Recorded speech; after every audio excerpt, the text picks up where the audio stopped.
You're now recognized for 5 minutes. Thank you very much. Good morning, Chairman Himes and members of the committee. As stated, I am Vince Williams, Mayor of Union City, Georgia, and first Vice President of the National League of Cities, where we represent over 19,000 cities, towns, and villages across America.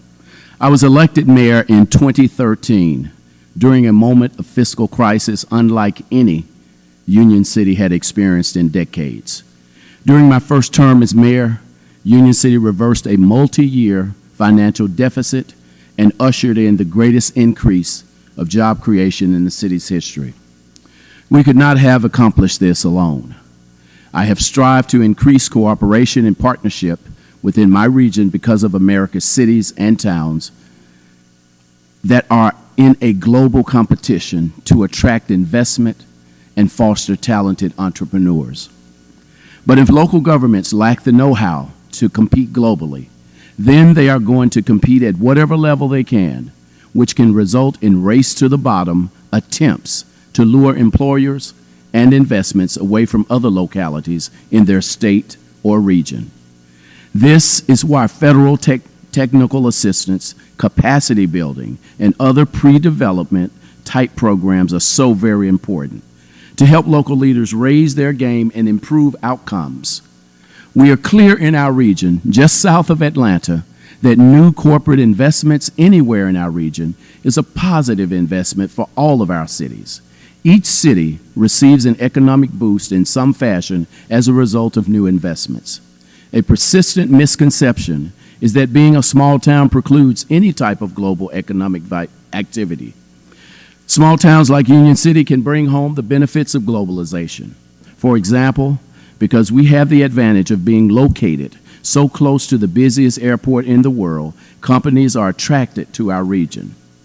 We have had new global investments in Union City thanks to our proximity to a hub for international travel. One example of our success is ASOS, the fashion and cosmetic retailer. Not only have they opened a fulfillment center in Union City, but they have recently announced an additional $100 million investment for expansion in Union City, which means more employment opportunities. This London-based company ships goods to almost 200 countries around the world. This is a prime example of us being a small city, but we can have a big role for our region and state based on our ideal location and proximity to the airport. For all the benefits of globalization in many places, it has also accelerated rising inequality and exacerbated long-standing racial inequities. Even in cities and towns that have developed ways to take advantage of globalization, the benefits of globalization do not reach low-income workers or historically disadvantaged communities without proactive efforts by local leaders to advance racial equity. To address these inequities, it is incumbent on the federal government to be intentional about how communities are supported. Job security depends on more than just training alone. To arrive reliably to work, employees need stable housing, access to health care, and affordable, decent options for child care and schooling. Most local governments are not able to provide for these alone. If we want to expect international companies to invest in our cities, Congress and the federal government must demonstrate a willingness to increase investment in our cities and towns. As former Chattanooga Mayor Ron Littlefield put it, people invest in places that inspire a passion for living. The infrastructure and reconciliation bills that are being considered today are fundamentally important to local efforts to bring home the benefits of globalization.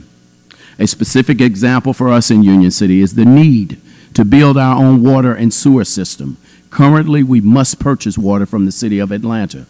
The fact that my city does not have direct authority to meet commercial or industrial needs for water is an obstacle. But if we were able to put in place our own water system, it would both increase our appeal to certain industries and be less expensive for our residents in the long term. Favorable policies that allow for funding to be granted and used judiciously toward infrastructure will certainly help us include a more inclusive globalization opportunity. We need your help federally as a team member in the globalization process. The local, state, and federal team effort is the right approach, and we stand ready to do our part. Thank you so much. Thank you, Mayor Williams. We turn now